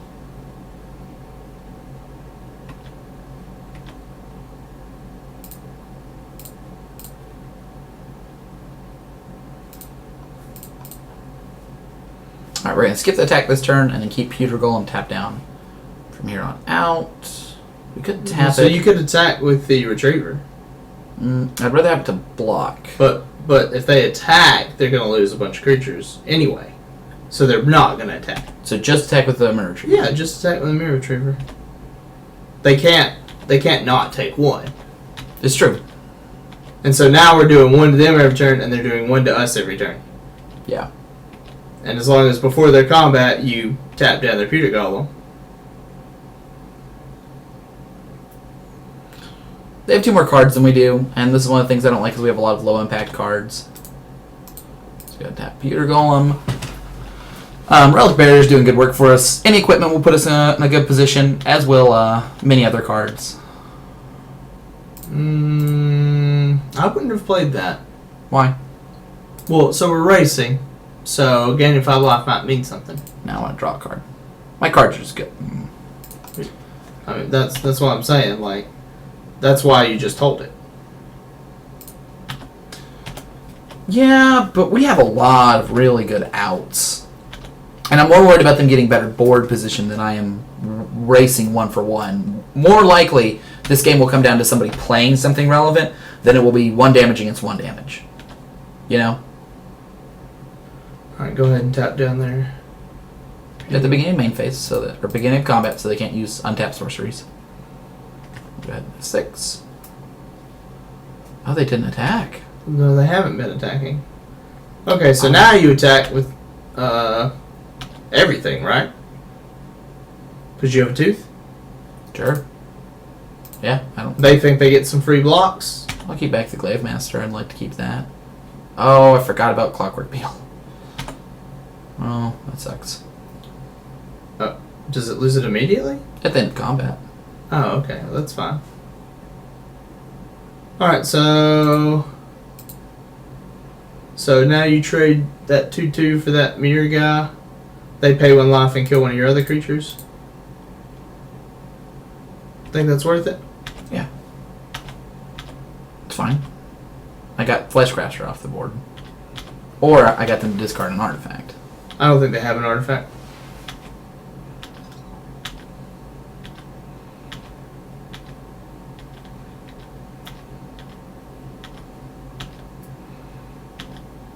So we lost 3 creatures and they lost 1.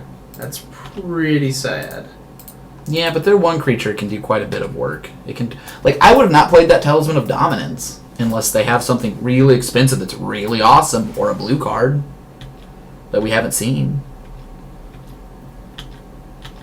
And also got us ahead on life, so they can't just do an extra 1 damage somewhere. Yep. I guess they have a creature of some sort? They probably do. Oh god. What does that do? Whenever tap to put a 2/2 into play, whenever an artifact is put into a graveyard, you untap it. Oh. We're in trouble. There's nothing we can do against that, is there? The only thing I can say is attack for 2 with a mirror. Yeah.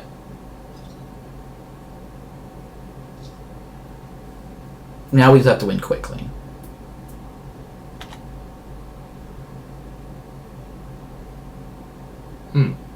Well, go ahead and trade it.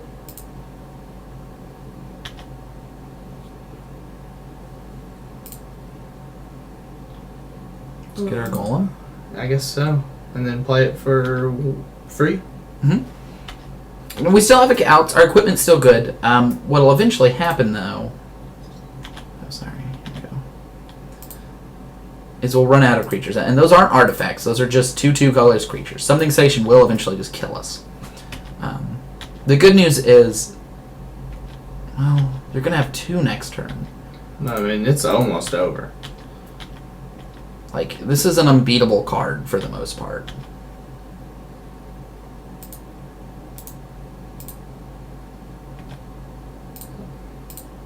I don't know how we're gonna beat. We don't have anything to destroy it, do we?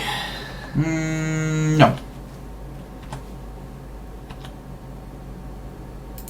So the only thing we can do is put in red mana and hope that does it. Or try to race them before they get it. They have to get to 7 mana and draw the card. We have absolutely nothing.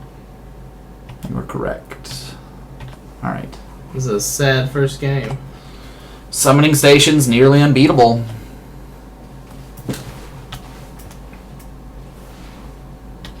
I mean, it's a 1-card win condition if you can't stop it. Yep. We would be winning if they didn't have it. Any other single card wouldn't be able to beat us.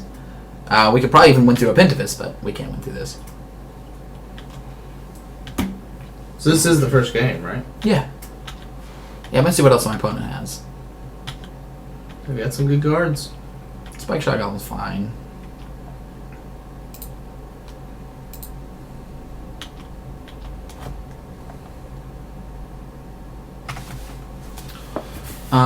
They do have a good beatdown deck, and they have a reason to ramp out.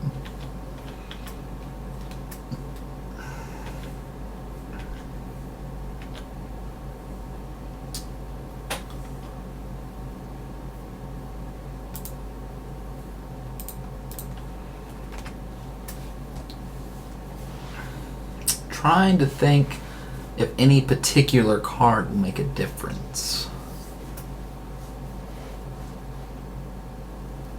There's not any that I can think of right now.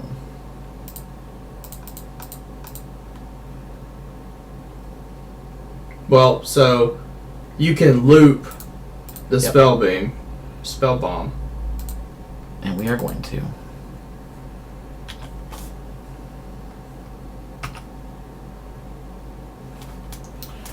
Now it costs us 4 mana to draw a card each time, but Or we can gain 5 life every time.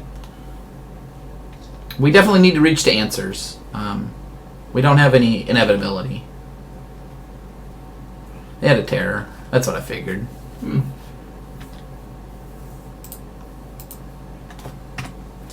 If we didn't have the terror issue, then maybe something would happen, but if we had a way to go to the skies, we might be able to do something. But the Grimcall Black counts for a lot for that. Just play this. Cast.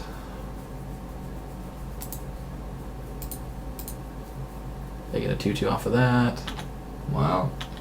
Very strong card.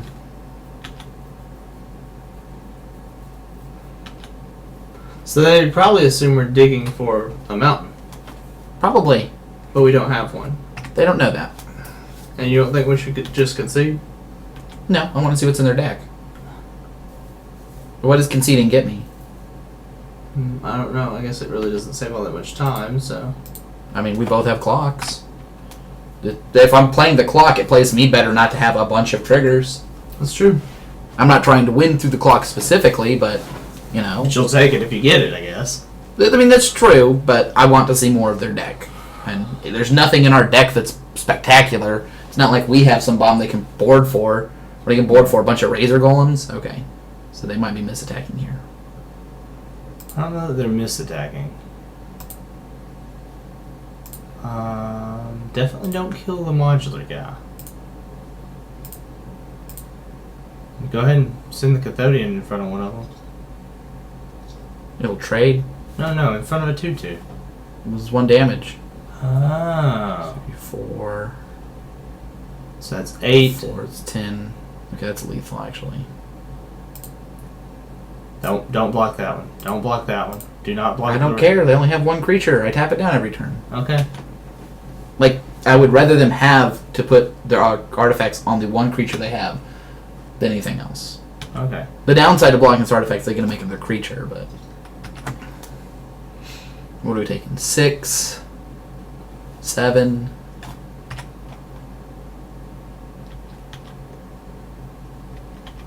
So they're having to tap the summoning station every time, right? For each artifact, yeah. Okay, so they can do 1, 2... Oh, they just let combat damage go through. That's really weird that they didn't just They didn't have enough to pay kill us. a lot.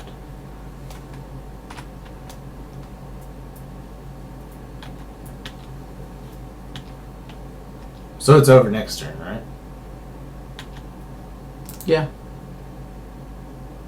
Okay, that's an interesting card to run. Works well against us.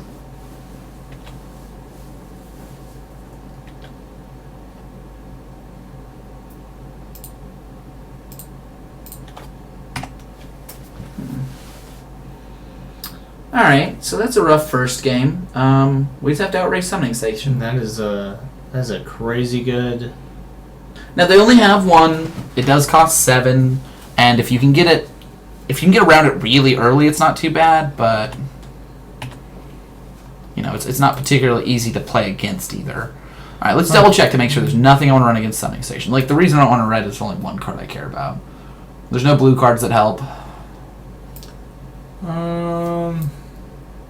I don't know if I want another ritual. I don't think we should run it back. There's not really any more cards to run. Okay. That are great. So you don't think we should run a mountain or 3 just for the chance that we could... I would rather play my Razor Golems on turn 3 and 4 and definitely win than play my Golems on turn 4 and 5 and maybe have to hope that he has that card and lose to another one of his cards. Okay. Like, the consistency's better, and I would like to play first. Please have a good hand. There we go. That's a good hand. Alright, so do you want to play the Spell Bomb? Yeah. I want to use my mana as effectively as possible. Alright. So you probably want to play the Spell Bomb and then the Ghost and then the Golem. Right? Because the Ghost can save the Golem before it gets to attack. We can. So, just in case.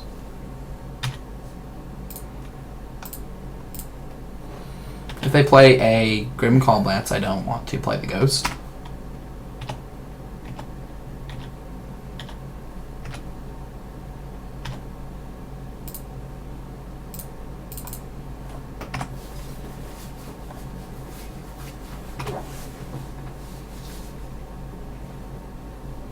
I wonder if they've won most of their matches off that 7 mana spell. They had other good creatures.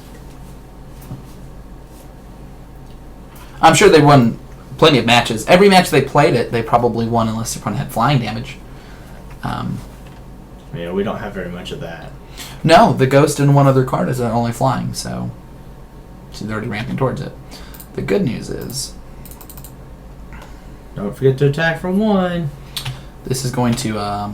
they're not playing anything this turn. Will really let us kind of hopefully power out stuff. Next turn I'm going to use the Spell Bomb and then play the Omega Mirror if we don't draw anything better. And just hope to hit something relevant as quickly as possible.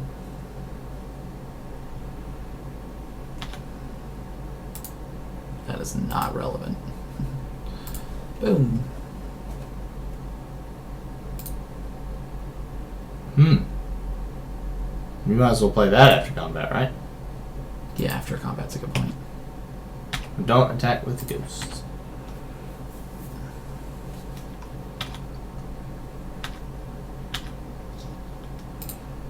And then that means we can go ahead and equip next turn to the Ghost. Yep. And have a 3/3 flying and a 3/4 vigilance. Working toward Mega Mirror. I mean, the thing about Arcbound Lancer is it is pretty good, and it's one of the cards that can actually swing decently through their little guys. Like, they would need 4 dudes to block it. They would need more than that because I'd have the Scythe on it, and it would be a nice. 6/6 first strike. Yeah, that's almost unstoppable. You just basically jump block that every turn. Now that's a little scary. It's fine. Now we can equip to the Razor Golem, because he'll probably block here, Well, so then he gets the double block, but he can't regenerate, so that's pretty good. and we can regenerate ours, so he definitely won't double block. Oh, okay, good point. Or, yeah, that's the best one. Well, so actually, it doesn't matter either way then. Because if he can't regenerate right now, and we can... No, he would still take the block. If we put it there, then he would block here. We would have to sacrifice to regenerate it, and we do no damage. This way we do 5. Good point. Yep.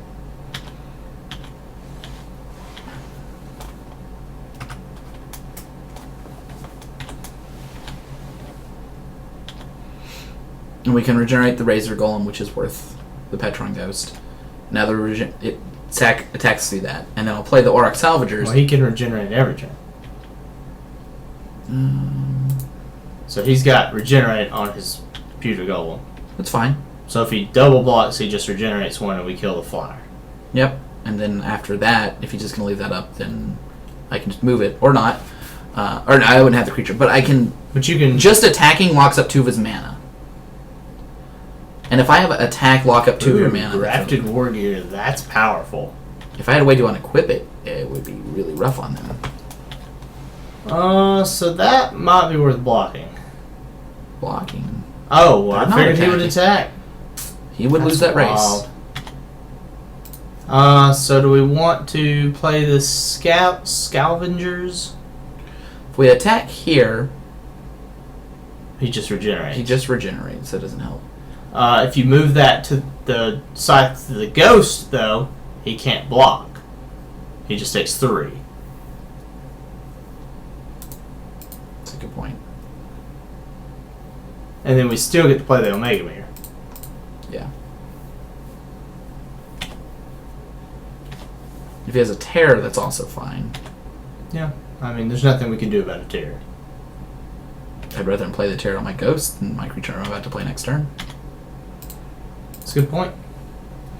Alright. Because we can just gain 5 life every turn. Yep.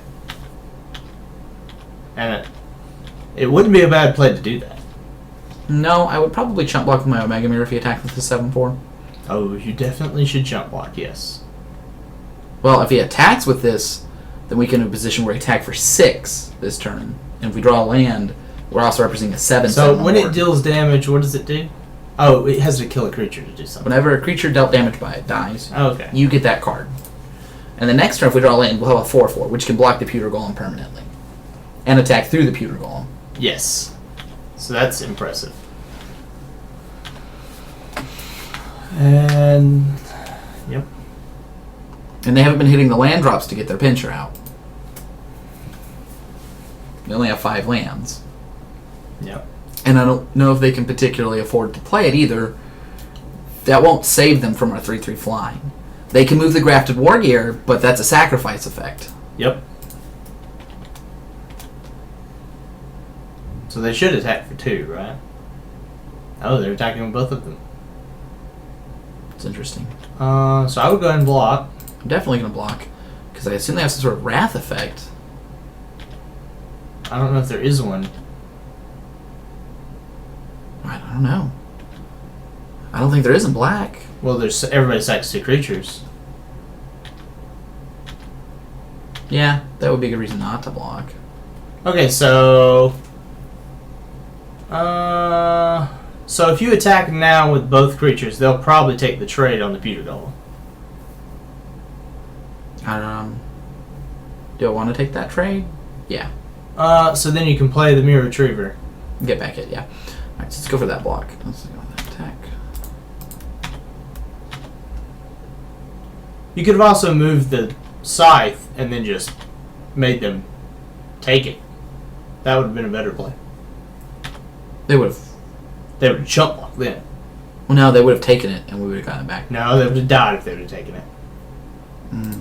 Yeah, that would have been better. Because we would have gotten their creature. Yep. So that was the best play. Yeah, I missed that one. I didn't count the math right. Wait, 3... Yeah, they...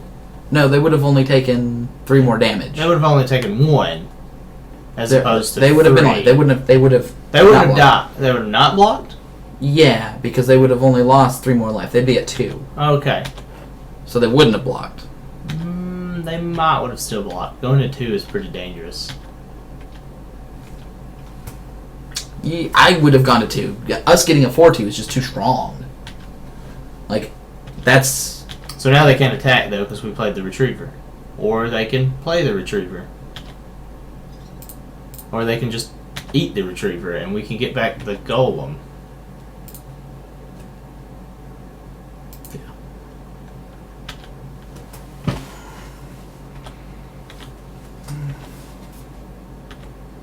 So we just attack? Or, okay, Grimclaw Lance.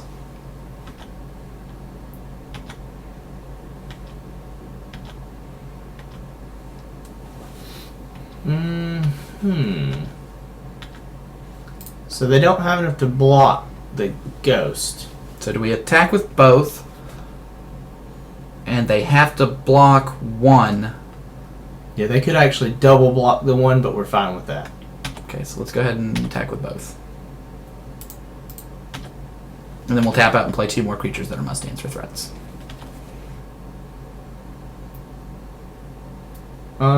So which one do you want to kill? I'll kill the flyer.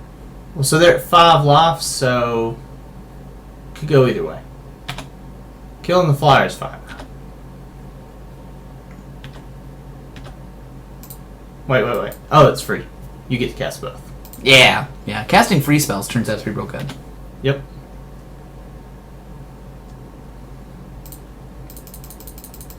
That was very satisfying, those 7 clicks. So our opponent's in a rough spot because we have 3 awesome creatures and they're at 2 life. Yes. They don't have any good attacks. If they move the Grafted War Gear, then their creature dies.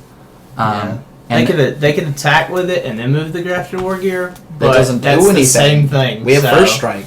Yeah. So they should attack, then move the Grafted War Gear, and then play a creature, and that will hold back our ghost. And then I would just. Well, they might as well not attack, then, right? Well, it puts us on that. Like, we have to think about the block. I will snap the block off, but there's a chance some opponents wouldn't, because the chance of losing your Arcbound Lancer is too rough. Really? Are they not going to move it? I think I'd be moving it. I mean, unless they have a terror. They're dead, right? Well, they can block here, so we just attack with these 2. No, just attack with a flyer. Don't attack with anything else. They have a flying creature, Brad. And they'll block, and we'll get their flying creature. Yeah, we could And they can't do 1 damage right now. we can attack with the 4/4. No. He's an ultra blocker, but you kill them unless they block. Alright. It's the best thing, because we get that creature when we kill it. And Well, if they had the terror, this pulls it out. This pulls it out of their hand. But attacking the other creature is better if we had the terror. They'll just regenerate. And then they'll backswing us. So this is the best way, because we get that creature now. And how are they coming back from that? They're not. Now they have to deal with 2 flyers. Our other flyer died Why did our other flyer die? because it had combat damage on it. The scythe moves. Oh. That said, I'm fine with this. Yeah. Now they have to answer the flyer. Yeah. And even if they play a flyer that we can't swing through, we can tap twice to kill Oh, it. that's weird that the scythe moves and kills our creature. That's Well, it has hilarious. combat damage on it. Yeah. Like, it's really That's good. not as good. Well, it's really good with bigger creatures. It's just not as good with smaller creatures. Yeah.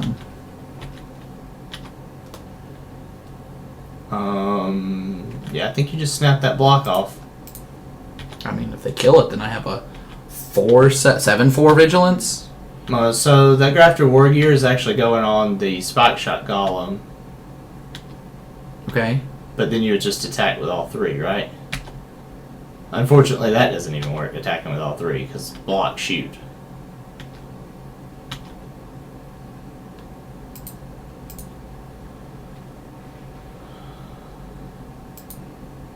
I can make them lose 1 life, and they tap to kill this, and then I attack. They're not going to fall for that. But, Okay, watch. If they don't shoot, then you move the scythe. yeah.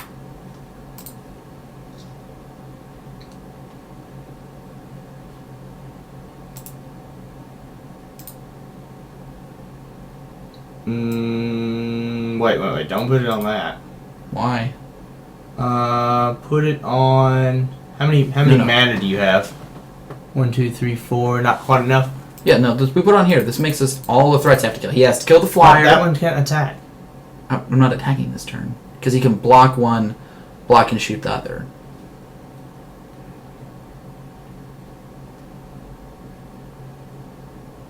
Yeah, I'm not attacking this turn. I'm passing to him. Okay. And if he shoots a creature on his turn, that's fine. But he has to shoot the imp, and then on his turn he has to shoot something else. I don't think that was correct. I think the correct play was to move it to the Lancer, because then he has to shoot the Lancer in response, and then you get to keep the 2/2, right? Oh my god, summoning station, this is the worst time for you. Now we might be in trouble. We have drawn an insane amount of mana. Okay, so he can block one, shoot one. So we're just dead, right? I think we just attack with everything. Right? How many mana do you have? Do you have 8? Yes. Okay, what if you move the scythe to the golem, Then he kills the golem. and then you move the scythe to the lancer, and when you attack, he just blocks with a 2/2, so it doesn't work. So if we attack with everything, It doesn't matter. He's won because of the summoning station. well, if he makes a creature, then he has. Then he just chump blocks. So now he just wins. There's nothing we can do. Can we put it on the lancer? He kills the lancer. And then you move it to the razor golem, and the same thing happens. He makes a 2/2 and blocks. Like, But then he's doing 4 damage to turn to us. Here, let's try moving it. I think that. Well, so let me walk through. It doesn't matter what you do, because he makes a 2/2 blocker. And when he kills one of your 3 artifacts, he makes another 2/2 blocker. Right. So we do want to move to the lancer I'm so confused why it matters. because we want one big creature so we can get a Luxton Warhammer and have one big trampling life linking threat. He's at 1. Oh, okay, because it's modular. Yes. That's what matters. Now he has to decide if he wants to shoot it. If he shoots it, then I have a 7/5. I have a attacking and blocking creature. All right. Now I go to combat. Wait. So you go to combat, and he just chump blocks, right? Yeah.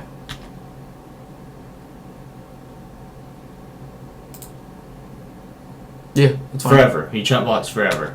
Okay, that's fine. Okay. So the only way we can win is the Luxton Warhammer. Yes, Okay. but having a first strike trample 9, a 9/6 first strike trample might be enough to win. It might be. Do we get that? No, it's a token. And he kills one of our creatures, and then he starts killing us. Well, he kills one of our creatures and makes a 2/2. Yeah. Like, I know we're in a bad situation, but this is the best spot. If he killed our other creature, we'd actually be in a worse spot. They just don't know we have Luxton Warhammer.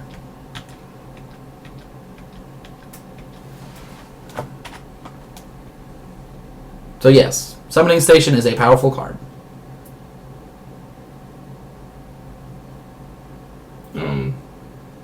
I mean, you might as well block, right? Because he just shoots it otherwise.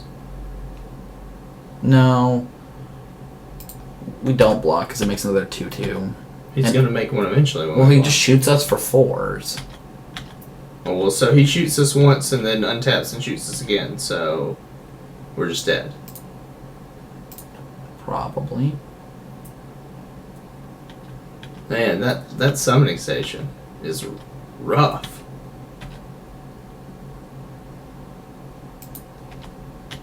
Yeah.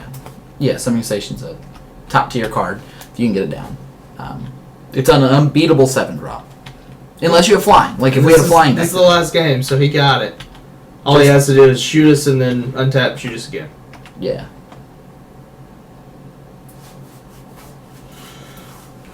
It's good, but yeah, you just can't beat Summoning Station. That said, I felt good about everything else. I think if we weren't playing the Summoning Station deck, we could have pulled it out. And we almost did. I mean, we got him to 1. I didn't see any spots where he could have more damage necessarily. I don't think we missed any points. I don't think so. But even if we got one more point, though, we were in a rough spot. We had to get there. We did see the Volshark Morningstar. We didn't see the Sky Hunter. He plays well with equipment. He doesn't have any abilities, but having 2 keywords goes a long way. You know, you put a 2+2, you have a 3/5 flying vigilance. That's a big deal. Yeah, I mean, maybe we should have attacked with everything instead of the ghost. That would have traded a lot of our creatures for a lot of his creatures. That might would have done it. Maybe. Bola would have done it. Ola would have definitely done it. We have one of those. But that was really it. I don't think sideboarding into a artifact hate and making our deck weaker would have been the answer, and that's just because we had so many Razor Golems. Like, we Yep. did get to play multiple Razor Golems. They were extremely good. But sometimes you just lose to really, really powerful cards, and Spike Shot Goblin is the best common in the set, or second best, behind some equipment. Yeah, and Grafted Wargear is a really good addition to it. Alright guys, thanks for coming in. We will probably throw up another one. I enjoyed this one pretty well. I think tomorrow Brad's going to go no, tomorrow's Thursday, right? Yeah, tomorrow I'm free. Okay, yeah, we'll have a draft tomorrow then, guys. We'll see you tomorrow. We did come out with the... We did come out with a free draft, so. Yeah, we broke even plus the tickets we got, which is always a plus. You know, we're at 2 more drafts, which isn't a bad spot to be in. So we can keep going, and hopefully we'll get to another big 3-0 instead of getting real close on other ones. All right, guys, Mobius.